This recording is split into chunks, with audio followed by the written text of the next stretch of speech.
Muito bem, começamos então com esse painel super especial. Eu recebo agora aqui no nosso palco de Money Week, quinta edição, o CEO da EQI Asset, o Ettore Marchetti, que está aqui ao meu lado. E também recebemos aqui o economista-chefe do BTG Pactual, Mansueto Almeida, que vai falar conosco sobre essa situação do investidor e o que ele tem que saber para 2022, nesse cenário de juros em alta. Cumprimento o Ettore. Um prazer falar com você aqui, Ettore. Obrigado pelo convite. É sempre uma honra participar da Money Week, ainda mais nessa abertura. Sim. Com a presença ilustre do Mansueto, Sim. Que é sempre mais do que poder fazer as perguntas, é aprender sempre um pouquinho. Né? Poder escutar e aprender. Exatamente. Mansueto, bem-vindo à Money Week. Obrigado. É muito bom estar aqui com vocês dois. E, bom, vamos conversar, ver o que a gente pode esclarecer aí para o investidor. Sim, porque para 2022 existem grandes expectativas, é um ano bem importante, impactante para o Brasil, para a economia e para as questões políticas e tudo mais. Então, acho que a gente pode começar falando um pouquinho de cenário, né, Ettore? Exatamente.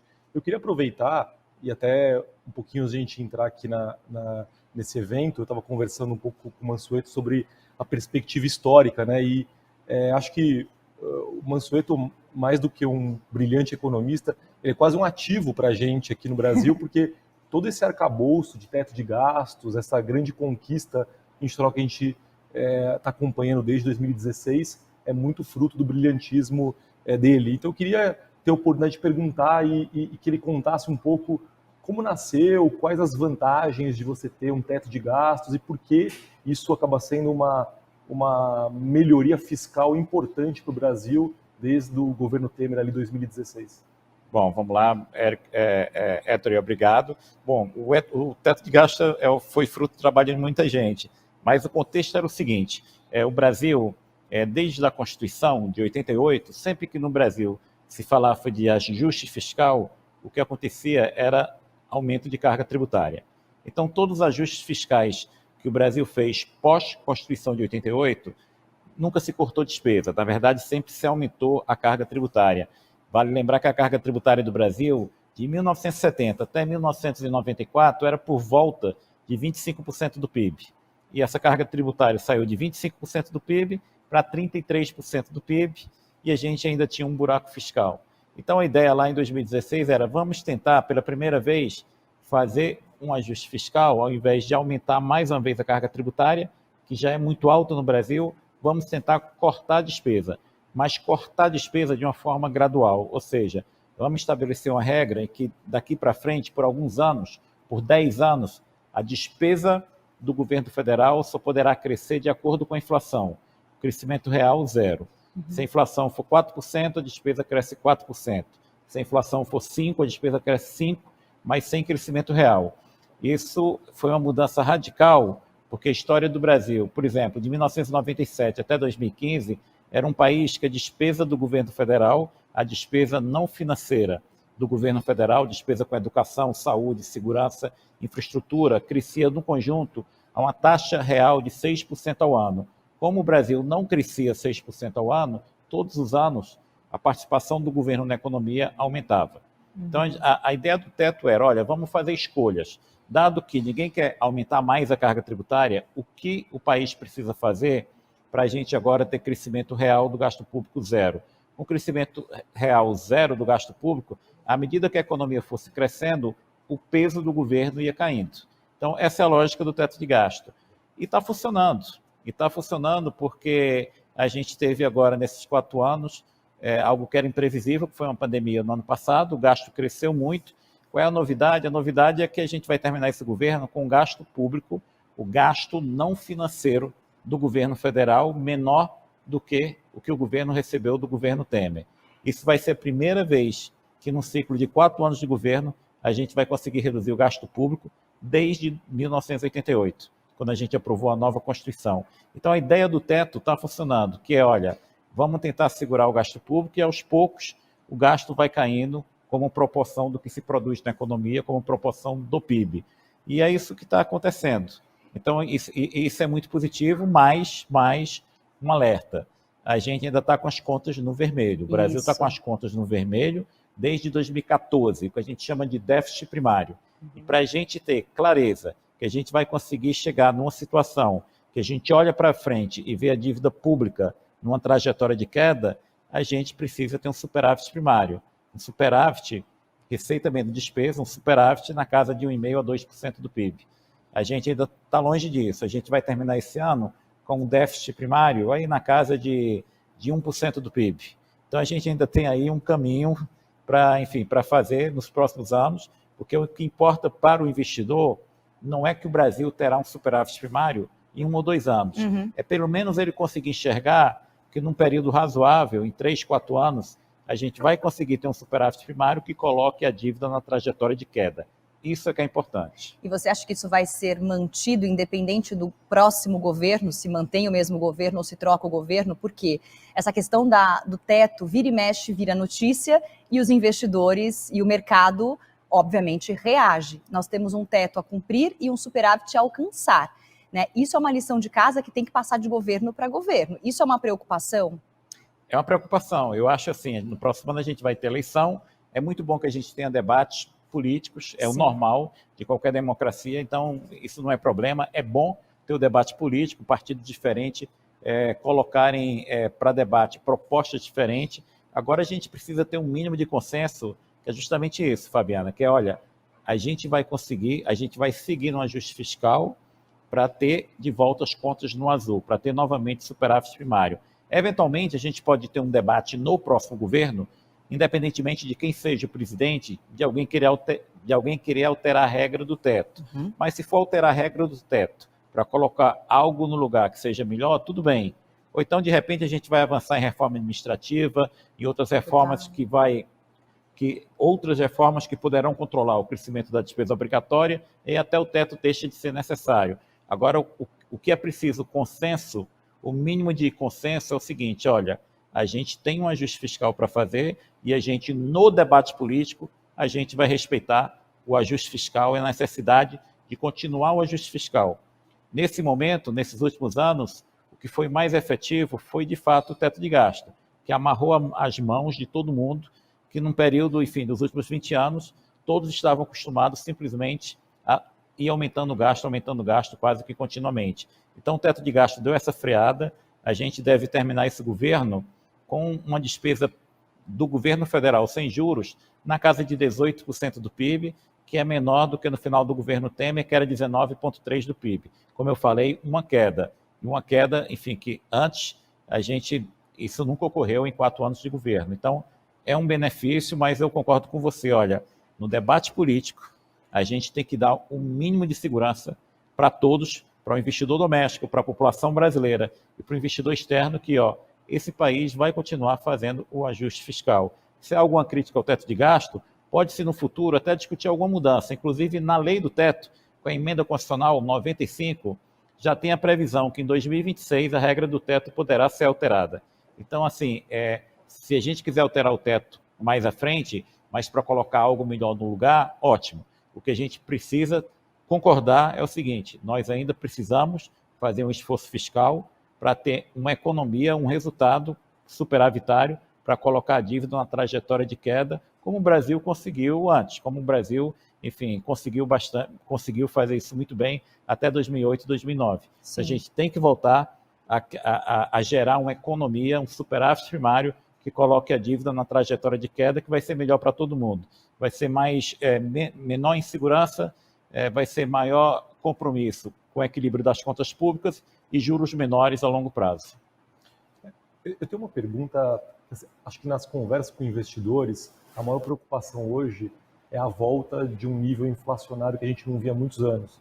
Obviamente, esse ano, desde o ano passado, uma série de choques aí tem não só impactado a economia doméstica, como globalmente as cadeias de produção, o preço do frete explodiu, agora o preço da energia parece que também entrou numa trajetória estruturalmente mais alta, mas eu acho que ao ver os juros subindo de um patamar extremamente estimulativo que a gente teve o ano passado para algo próximo a 2 dígitos de novo, o investidor sempre nos pergunta, será que a combinação de eventualmente juro acima de 10 com crescimento abaixo de 1% ano que vem é uma combinação ruim e que pode atrapalhar bastante o andamento do processo de crescimento que a gente tem visto nos últimos anos? Qual a sua opinião sobre inflação e crescimento para o ano que vem? Então vamos lá. Assim, primeiro, quando a gente aumenta a taxa de juros para ter o efeito da política monetária para trazer de volta a inflação para a meta, isso claramente afeta o crescimento. A forma da política monetária trabalhar tem que afetar o crescimento. Ou seja, quando eu aumento a taxa de juros, eu tenho que ter na margem um crescimento menor. Então, isso não é bom, não é o ideal, mas é o que faz política monetária. Você faz política monetária que a gente chama restritiva, quando a gente puxa muito, aumenta muito a taxa de juros, justamente para trazer inflação para a meta. Mas esse é um cenário, eu acho que é razoável. O que me preocupa é se essa subida de juros, o mercado começa a interpretar que depois os juros não caem, que você fica em um cenário que o juro permanece no nível muito elevado. Então é isso que não pode acontecer, porque se a gente aumenta a taxa de juros em um ano, aí a gente vai para um ano de crescimento menor, um crescimento do PIB que pode ficar abaixo de 1%. Uhum. Mas em seguida, a taxa de juros, você traz a inflação para a meta, a taxa de juros começa a cair, você recupera crescimento. A gente tem que lembrar que o que causa crescimento no longo prazo não é taxa de juros, é crescimento de produtividade. Uhum. Então, assim, política monetária é importante para trazer inflação para a meta. Lógico que, quando você aumenta a taxa de juros, você vai crescer menos. Mas é muito melhor você fazer isso antecipadamente do que postergar. Porque se o governo nota que a inflação está subindo e o Banco Central não age, posterga a decisão de aumentar juros, aí a gente pode ficar numa situação muito pior, de depois ter que fazer uma virada brusca, um aumento muito brusco, por muito mais tempo, e aí pode ter o risco de recessão. Então, eu acho que a decisão de aumentar juros para trazer a inflação para a meta vai nos dar um ano de crescimento menor, que é 2022, mas o importante é que isso fique circunscrito a 2022. Se a gente mostrar o compromisso, que, olha, é um ano de juro alto por causa da política monetária, mas o governo vai continuar fazendo o esforço de ajustar suas contas, de fazer o ajuste fiscal, não vai ser ruim. Em 2023 as coisas se recuperam. A gente entra no ano de 2023 com juros em queda e com a economia retomando a trajetória de crescimento. Então não me preocupo tanto com um ano isolado. Eu me preocupo muito mais com a tendência. E para a gente ter tendência, é importante que essa subida de juros de curto prazo não contamine a curva de juros, ou seja, os juros de 2025, de 2027 e 2029. E hoje, a curva de juros está sendo contaminada porque há esse risco que os investidores estão percebendo de mudar as regras fiscais, de quebrar o teto de gasto. Então, o mais importante é o seguinte: a gente fazer a política monetária para trazer a inflação para a meta. Infelizmente, a gente vai ter um ano de juros altos, na casa de 9,5%, pode chegar a 10%, mas é muito menor do que era há 6 anos atrás. Em 2016, os juros era 14,25% no início do ano. Então, ainda é um cenário muito melhor do que o que se sentia há 5, 6 anos atrás, mas é muito importante manter o compromisso fiscal, porque se a gente começar a colocar em dúvida o compromisso do governo com o ajuste fiscal, aí a gente vai ter o pior dos mundos, que é o juro de curto prazo subindo e os juros de longo prazo também subindo e trazendo, enfim, bastante ceticismo contra o potencial de crescimento da economia aí nos próximos 4, 5 anos. Acho que tem uma coisa interessante também, né, Héctor, que a gente pode entrar para o ano que vem, com todos esses desafios que o Mansueto acabou de colocar. Nós estamos no ano eleitoral e nós sabemos que a dificuldade de fazer, no último ano de governo, reformas importantes que estão atrasadas e que foram atrasadas por conta da pandemia global e também por problemas internos. O quanto é possível seguir essa lição de casa que você acabou de nomear, tendo um ano onde provavelmente reformas importantes não vão ser colocadas em pauta? Ou se vão, se estou enganada, se vão ser colocadas. Isso pode alavancar esse crescimento real da nossa economia depois de 22?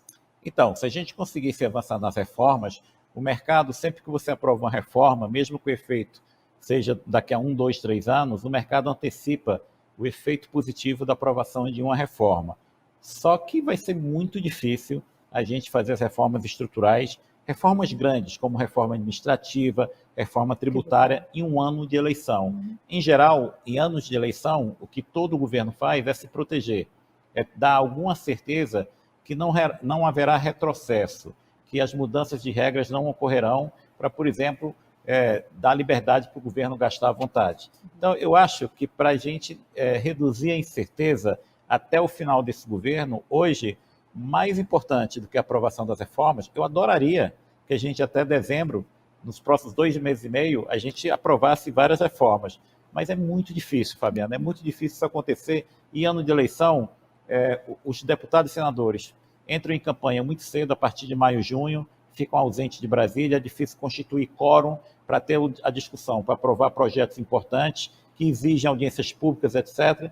Então, acho que o desafio agora não é nem tanto acelerar a agenda de reformas. O desafio agora é mostrar para a sociedade e para os investidores que o governo vai cumprir com as regras que já existem, que não vai ter, por exemplo, farra eleitoral no próximo ano, que o governo não vai abrir as torneiras para gastar sem limite com políticas de curto prazo, que o governo não vai aumentar excessivamente o gasto e vai cumprir com o teto de gasto. Então, acho que o mais importante para dar segurança para o investidor é o seguinte: olha, mesmo em ano de eleição, o crescimento do gasto está limitado, o teto de gasto vai ser respeitado e as reformas, infelizmente, vão ficar para o próximo governo. Eu acho que o que mais está atrapalhando hoje o cenário de curto prazo do Brasil e está machucando o preço, levando a queda da bolsa, um aumento do dólar e um aumento da curva de juros. O que está mais machucando é a incerteza se o governo continuará cumprindo ou não as regras fiscais. Então, hoje, o que mais importa, eu acho que não é acelerar reformas. Se a gente pudesse, espetacular. Mas o que mais importa é dar segurança que as regras fiscais que existem serão respeitadas. Acho que a Fabi puxou o gancho da eleição, então acho que a pergunta que também todo mundo quer fazer sobre a eleição do ano que vem, né? Então a gente tem um governo hoje que está buscando recuperar a popularidade com Bolsa Família, com a reabertura da economia, tem uma esquerda que vem mais forte para a eleição.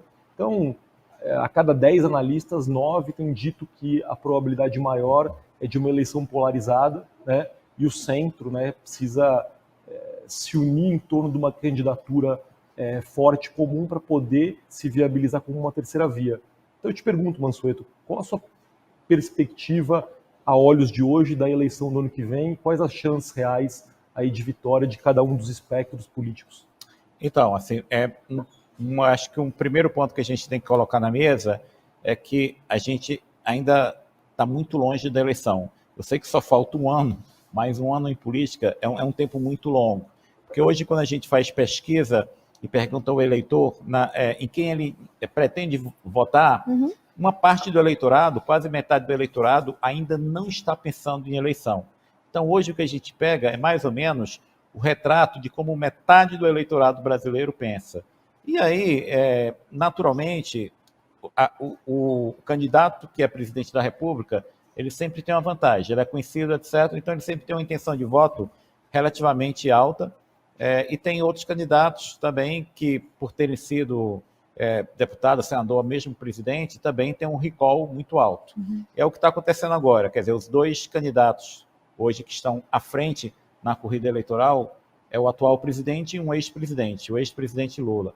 E tem vários outros candidatos, enfim, que algumas pessoas qualificam como terceira via. Eu acho que ainda é muito cedo para a gente saber o potencial de voto desses outros candidatos, ou se a dinâmica eleitoral daqui para frente vai tornar um desses outros candidatos, que não o presidente Bolsonaro e o ex-presidente Lula, competitivo. A gente vai ter que esperar um pouco mais. Mas do ponto de vista de mercado, o que importa muito é o seguinte, é o que a gente estava discutindo antes, é ter um mínimo de consenso, independentemente do candidato, que o Brasil continuará sendo responsável no equilíbrio das contas públicas, que o Brasil buscará equilibrar suas contas públicas. Por quê? Porque se a gente entrar num cenário em que os candidatos começam a prometer demais, e se houvesse uma mudança na política econômica para uma linha mais populista, isso poderia até trazer algum ganho de curto prazo, mas depois a gente teria aí um período muito difícil. Então, se a gente entrasse num debate entre candidatos para ver quem promete gastar mais, isso vai se refletir em preço de ativos. Então, assim, períodos de eleição são, por natureza, períodos de maior volatilidade de preço de ativo. Olha o que foi 2018. 2018 a gente teve muita volatilidade, o Banco Central colocou um pacote para vender 40 bilhões de dólares Eu me lembro que 6 dias ele vendeu 24 bilhões de dólares e com muita volatilidade no câmbio. Ano que vem, por ser um cenário de eleição ainda muito polarizada, a gente pode ter algum momento de volatilidade. Aí o Banco Central e o Tesouro Nacional terão que atuar. O Tesouro Nacional terá que atuar no mercado de títulos públicos e o Banco Central terá que atuar vendendo dólar com mais frequência no mercado cambial. Então, assim, a gente vai ter que controlar isso e incentivar o bom debate político. Qual é o bom debate político? Os candidatos terem propostas diferentes, não há problema nenhum, é bom, é saudável na democracia, mas respeitando o que a gente chama restrição orçamentária. O Brasil não é um país como a Inglaterra nem Estados Unidos. Países como a Inglaterra e Estados Unidos têm condições de financiamento muito melhores que a economia brasileira. Um país como os Estados Unidos, mesmo com aumento de juros, paga um juro real muito baixo, muito baixo. Não é o caso do Brasil, porque no Brasil qualquer desconfiança da evolução da política econômica e do compromisso fiscal, isso aumenta muito a taxa de juros. Como o Ettore falou, os juros disparam e aí o custo da dívida fica muito alto. E se a gente começa a financiar a dívida com a curva de juros que sobe, com juro que no curto, médio e longo prazo fica mais alto, isso atrapalha o ajuste fiscal. A gente teria que fazer um ajuste fiscal muito mais duro, porque uma dívida que começa a crescer de uma forma mais acelerada, aumenta risco, que se transforma em aumento ainda maior de juros, e você entra numa dinâmica muito desfavorável. Resumindo, ainda é muito cedo para a gente ter uma figura mais clara da eleição. 2, períodos de eleição são períodos que a gente vai ter mais volatilidade. Terceiro, ainda é muito cedo para a gente ter convicção que haverá ou não uma terceira via, porque em alguns segmentos da sociedade há uma demanda por um candidato de terceira via, um candidato mais no centro. Mas ainda é muito cedo para saber se surgirá um novo candidato muito competitivo ou se algum dos candidatos que hoje estão na liderança das pesquisas eleitorais farão um movimento mais claro para o centro do espectro político. Só um comentário sobre o que você está dizendo, que eu acho muito interessante, quando a gente tem um orçamento mais enxuto ou um teto nos limitando, nós precisamos ser muito mais flexíveis, diplomáticos e ter mais jogo de cintura para administrar um país desse tamanho, com tantas lacunas importantes a serem cumpridas, sem extrapolar esse teto. Governar com dinheiro saindo pelo ladrão, né, em todo é muito mais fácil do que você governar com uma mão de ferro. Quer dizer, isso vai exigir do candidato não só propostas mais inteligentes, mais orquestradas com todos os estados, com todos os governos, mas também um pulso firme e uma característica que pode aflorar em algum candidato de que o brasileiro acredite que ele vai seguir aquilo. É muito mais desafiador numa situação dessa, até porque as propostas que a gente viu nas últimas eleições deixaram a desejar, e a gente viu que, infelizmente, uma pandemia não estava prevista e atropelou todo o plano do governo. Quer dizer, é uma conta que não é exata e nunca vai ser. A gente está fazendo projeções de algo que vai depender muito do candidato, da proposta e da força política que ele vai ter, inclusive dentro do governo, do Congresso, porque não vai se governar sozinho, nunca é assim. Você que esteve no governo sabe muito bem como é. Eu só queria fazer esse comentário, porque eu acho que, assim, quando a gente tem um limite, quando a gente não tem dinheiro sobrando, precisa de muito mais orquestra, muito mais inteligência, muito mais conexões dentro do governo para fazer o negócio andar para frente. Exatamente, mas eu acho que isso enfim, a beleza do debate político. Exato. Porque, olha só, a gente aprovou o teto de gasto em uma conjuntura extremamente adversa.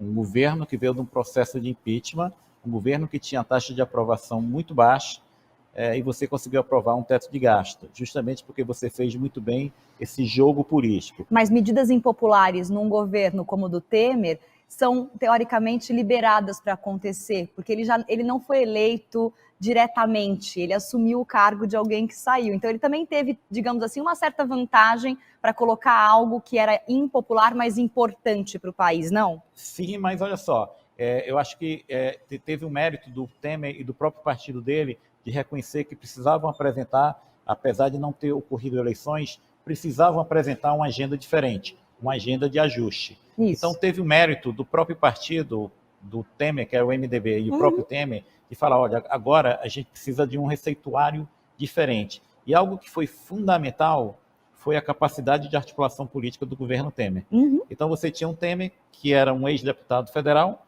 e tinha vários dos políticos ligados ao Temer, que ele trouxe para o Palácio do Planalto, que sabiam conversar com o Congresso. Então, numa democracia, especificamente a do Brasil, que você tem mais de 30 partidos políticos, essa capacidade de dialogar, de convencer seus pares que determinado ajuste tem que ser feito, é fundamental. Então, eu acho que isso é o grande desafio, como foi para o governo Temer, será também para o próximo governo. É um desafio, por exemplo, que esse governo tem pecado um pouco. O governo atual, ele passou quase 2 anos, foi 19 e 20, sem uma base política, e só agora construiu uma base política, mas ainda está no processo, eu diria, de acomodação, enfim, de saber como trabalhar com essa base política. Porque num país como o Brasil, vamos deixar bem claro, Fabiana, é exatamente isso que você falou, olha, a gente só vai conseguir fazer as reformas necessárias se tiver esse diálogo político, se souber conversar, tiver esse jogo de cintura para controlar, enfim, determinadas demandas que não são possíveis atender e avançar em outras. Eu acho que esse é o grande desafio, porque se gasto público, se crescimento do gasto público resolvesse nosso problema, o país hoje seria, talvez o Brasil seria o país mais desenvolvido do mundo. Sim. Porque o gasto público do Brasil em 20 anos crescia a uma taxa real de 6% ao ano. Pois é. E a gente viu que a gente não resolveu nossos problemas. Ao contrário, a gente agravou alguns dos problemas, como essa incerteza de ajuste fiscal, que não era um problema em 2008 e 2009, a dívida que entrou na trajetória de crescimento, enquanto a dívida estava numa trajetória de queda desde 2002. Então, a gente teve alguns problemas aí de política econômica que aumentaram a incerteza. Eu acho que o desafio é exatamente esse.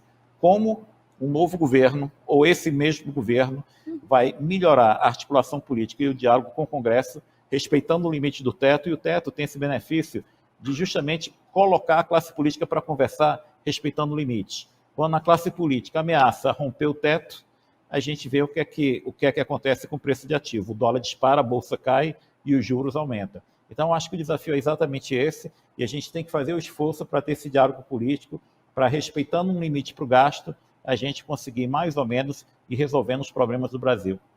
Acho que eu queria só acrescentar que, acho que principalmente pós-2016, a agenda de reformas, ela deixou de ser uma agenda eventualmente só do executivo para ser uma agenda do executivo e do legislativo.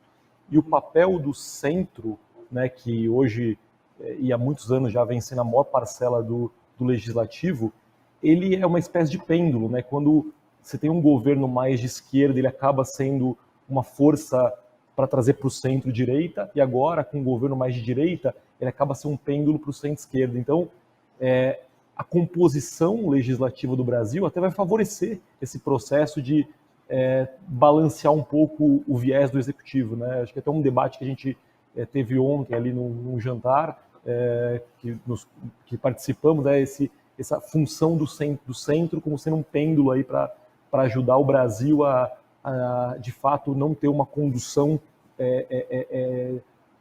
pautada somente pelo executivo. Né? Exatamente. Hoje, se a gente fizer uma pergunta, que é o seguinte, olha, será que a gente tem um Congresso hoje que quer medidas radicais, um Congresso que quer mudança radical de política econômica? E a resposta é claramente não. Então, isso, ao mesmo tempo, a gente tem algo que na academia internacional é visto como fragilidade, que é uma democracia, um regime presidencialista com um número muito grande de partidos políticos. O que enfim, na academia internacional, quem estuda o Brasil acha que é uma fragilidade. Por outro lado, nos dá um mecanismo de segurança, porque qualquer que seja o presidente, ele tem que formar uma coalizão mínima para ter apoio do Congresso Nacional, e na formação dessa coalizão mínima, com tantos partidos políticos, meio que você cria aí um contrapeso à vontade do executivo. Isso evita mudanças muito radicais de política econômica. Então, acaba sendo um fator de segurança. É claro que se isso vai ser eficaz ou não, depende muito da habilidade política de quem está negociando. Então, a gente sabe hoje, por exemplo, que nos últimos anos o Congresso brasileiro foi reformista, mas se o Congresso vai andar mais rápido ou menos rápido na aprovação de reformas, e o teor dessas reformas depende muito da capacidade do executivo de coordenar, de liderar esse processo. Quando o executivo consegue coordenar e liderar esse processo de mudança, o legislativo responde. Mas quando o executivo mostra, vamos lá, pouca convicção com as propostas que são encaminhadas, as propostas acabam, enfim, ficando emperradas no Congresso ou passando por mudanças mais profundas. Então, assim, no Brasil ainda é muito importante o papel de liderança do presidente da República. Quer dizer, ele tem um papel fundamental. A gente tem ainda mais uns minutinhos para a nossa entrevista. Eu queria fazer uma pergunta. Vamos lá. Na opinião do Mansueto, se a gente tivesse que escolher uma reforma das que faltam para a gente ainda aprovar esse governo, qual seria e por quê? Então, assim, eu diria que a reforma mais essencial, depois da reforma da Previdência que a gente aprovou, é a reforma tributária. Porque o Brasil ele tem um sistema tributário que a carga tributária é alta, mas além da carga tributária ser alta, é um sistema tributário muito complexo e com mudanças de regras frequentes. Então, eu acho que a nossa grande reforma pós-Previdência é a tributária. Só que eu acho que a reforma tributária é tão complexa, tem tantas nuances, que eu acho que eu enxergo a reforma tributária como já sendo uma reforma para o próximo governo, para o início do próximo governo. Eu diria que se a gente pudesse aprovar alguma reforma nesse governo ainda, uma reforma mais relevante, talvez fosse a reforma administrativa, ou seja, reformar o RH do Estado. Porque hoje, os incentivos ao trabalho no serviço público são regras muito ruins. Muitas vezes você começa ganhando um salário muito alto, em pouco tempo você chega ao final da carreira, perde o incentivo de trabalhar no setor público, fica atrás de comissões, então tem toda uma necessidade de se reorganizar, o que a gente chama de recursos humanos do governo federal, dos estados e municípios. Então, a reforma administrativa, eu acho importante. A reforma administrativa, muitas vezes a pessoa acha que a reforma administrativa é para punir o servidor. Não, eu vejo justamente o contrário. Uma boa reforma administrativa é para premiar os bons servidores e aumentar o incentivo dos bons servidores com compromisso com a carreira pública. Então, eu diria que é uma reforma importante. Nesses últimos minutinhos, vamos falar um pouquinho sobre perspectivas de investimento, só para ter a visão do Mansueto em relação a isso. Já sei que a Bolsa vai oscilar ano que vem, você já falou para a gente se segurar, que se tiver essa situação toda pode balançar. O investidor pessoa física está sempre operando notícia, a gente sempre brinca para não operar notícia, mas para ficar de olho na notícia e entender, né, o cenário para poder executar bons investimentos, né? Pensando já que a gente tem muito mais gente na Bolsa hoje do que a gente tinha antes. Queria que você falasse um pouquinho de perspectivas para o ano que vem, se a gente vai ter uma necessidade maior de se segurar e ter mais estômago, o investidor pessoa física, ou se a gente pode aproveitar essa melhora, no caso, a melhora do prêmio por conta da renda fixa com o juros subindo. Queria que você desse uma visão para o investidor pessoa física, que é o nosso público-alvo aqui na Money Week. Então, vou tentar, mas a melhor pessoa para responder essa pergunta é daqui do nosso lado. É o Ettore, por isso que eu joguei para você falar e o Ettore comentar em cima de mas você. Vamos lá, assim, depende muito, enfim, da estratégia de risco de cada um. Então, claramente, com taxa de juros subindo, a renda fixa se torna mais atrativa. E não é renda fixa só, enfim, em você aplicar seu dinheiro no fundo que compra título de governo. É também fundo de direitos creditórios também. A comprar uma debênture. Então, você tem um leque de opções de renda fixa que se torna muito mais atrativa no contexto de taxa de juros maior, mais elevada. Então, isso vai permitir uma diversificação maior de portfólio. Aquele período que a gente tinha de uma subida tão forte na Bolsa, talvez isso fique, como a gente falou, isso tenha mais volatilidade, então você vai ter que escolher melhor as suas opções de investimento em Bolsa, em ações específicas. Mas eu acho que é para isso que servem pessoas como o Ettore, para a gente sentar, conversar e discutir um pouco, olha, como é que está o balanço dessa empresa, o que é que vai acontecer, eu estou mais interessado no investimento de mais médio e longo prazo, eu estou mais interessado em investir nessas ações que eu quero muito mais receber dividendos ao invés do preço da ação nos próximos 3, 4 meses. Então, vai depender da estratégia de cada um. É claro, assim, é um cenário que no ano que vem vai ter mais volatilidade, alguma proteção de renda fixa. A minha opção como pessoa física é desejável, mas tem ações que eu diria que estão muito descontadas. Porque o balanço das empresas no Brasil, das empresas médias e grandes, os balanços estão muito bons. Então, quando a gente vê o valor do preço de algumas ações de empresas listadas na Bovespa, na B3, tem algumas ações que caíram muito. Então, de repente, tem algumas boas oportunidades de investimento. Mas para responder especificamente quais, aí eu conversaria com alguém como o Ettore. E o Ettore, que é CEO da EQI Asset, né, e tem um time inteiro trabalhando direto dentro da EQI para ajudar o investidor, né, a escolher melhor através dos fundos E, claro, na dúvida também um assessor de investimentos que está totalmente antenado com o que a EQI Asset está fazendo e com o cenário. Então, os assessores da EQI também estão sempre à disposição. Como comentário, eu diria que a gente tem visto uma abertura expressiva dos prêmios da renda fixa, que nem o Mansueto colocou. Eu acho que o Brasil, se você olhar a curva de 2, 3 anos de juros, você consegue já títulos privados e públicos com uma rentabilidade de 2 dígitos, num mundo que ainda tem um juro muito abaixo do juro estrutural, né, um juro próximo de zero. A gente consegue boas oportunidades tanto na renda fixa pré-fixada como na renda fixa indexada à inflação. Então, uma NTNB longa que te paga IPCA mais 4,5, eu acho ótimo. Uma operação pré-fixada de 2, 3 anos que te paga acima de 10%, eu acho ótimo. Lembrando que o ano que vem é um ano de altíssimo potencial de volatilidade. Então, eu diria que a minha dica para o investidor é você comprar alguma posição dessa que você aguente a flutuação durante o ano que vem, mas que, como a simetria, ela é extremamente favorável para você comprar. E no caso da Bolsa, eu diria que quando você olha o índice lá, índice Bovespa 112, 114 mil pontos, ele mostra 2 universos diferentes. As empresas que a gente chama sensíveis a juros acabaram sofrendo muito. Setor elétrico, setor imobiliário, algumas coisas relacionadas a consumo. Então, tem uma bolsa relacionada ao mercado doméstico, que é uma bolsa muito mais condizente com 80 mil pontos, 70 mil pontos, do que esse 115. E esse 115 acontece porque tem um outro lado da bolsa, que são as exportadoras, que estão se beneficiando do dólar mais alto, que são as empresas de commodities, que acabaram surfando um pouco a onda dessa inflação de commodities no mundo, que estão num patamar de preço mais elevado. Então, eu acho que essa bolsa barata brasileira é um baita investimento para quem quer carregar por 2, 3 anos algumas empresas que realmente têm os balanços muito saudáveis.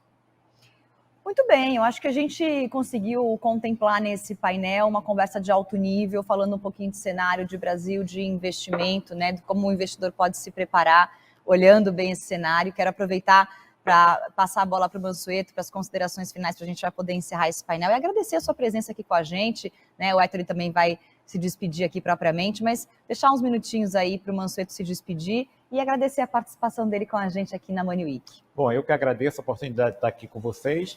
Quero só lembrar uma coisa, a gente está passando por um momento difícil, um momento de incerteza, há um debate se o governo vai ou não mudar o teto de gasto, se mudar o teto de gasto vai ser uma coisa temporária, exatamente quanto. Então a gente está num momento que a gente vê bastante turbulência no mercado financeiro. Agora, não vamos perder a perspectiva que nos últimos 4, 5 anos o Brasil avançou muito.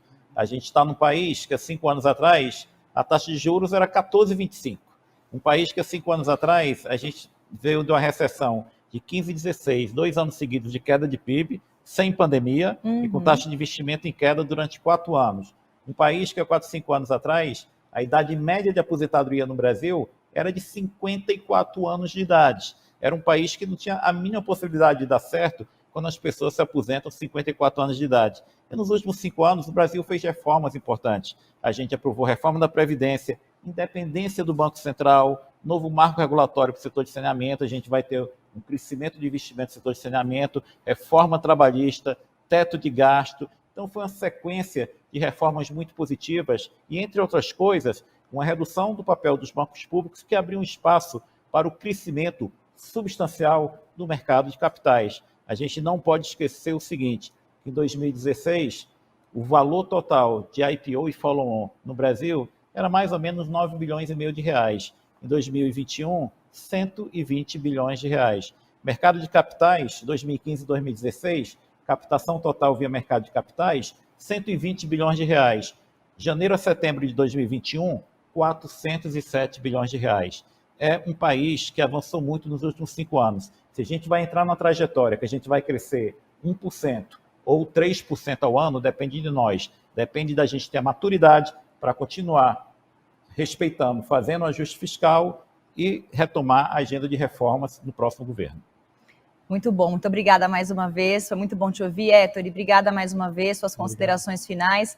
Acho que depois dessa aula que a gente acabou de ouvir aqui, acho que eu faço basicamente das palavras do Mansueto as minhas. Eu acho que o Brasil A história diz que quando a gente chega próximo ao precipício, em geral, por ter um arcabouço institucional forte, por ter um empresariado forte, em geral a gente tem uma condução do processo o respeito às regras fiscais. Acho que tem um avanço institucional importante desde 2016. A arrecadação esse ano, a gente viu que basta a economia voltar aos trilhos que a arrecadação surpreende muito. Passamos de um déficit de 220 bi para próximo de 100 bi em questão de meses. Então, a surpresa é muito rápida. Acho que a gente tem que continuar no caminho das reformas. Acho que o Congresso é reformista, que ajuda. E acho que tem bastante prêmio em alguns mercados para o investidor que tem dinheiro para alocar numa alocação de médio e longo prazo. Tem algumas boas oportunidades aí na mesa. Então, eu recomendo as pessoas a lembrarem que o ano que vem é ano de eleição, mas o ano de eleição, em geral, traz oportunidades mais do que volatilidade. Muito bem, Ettore Marchetti, obrigada. Obrigado. E ele volta na Money Week ainda na quarta-feira com um painel especial sobre macro e juros específico. Obrigada, Mansueto, mais uma vez, obrigada, foi um prazer. Igualmente, obrigado. E, gente, claro que a Money Week está só começando, a gente segue agora com muito mais conteúdo para você, fique ligado.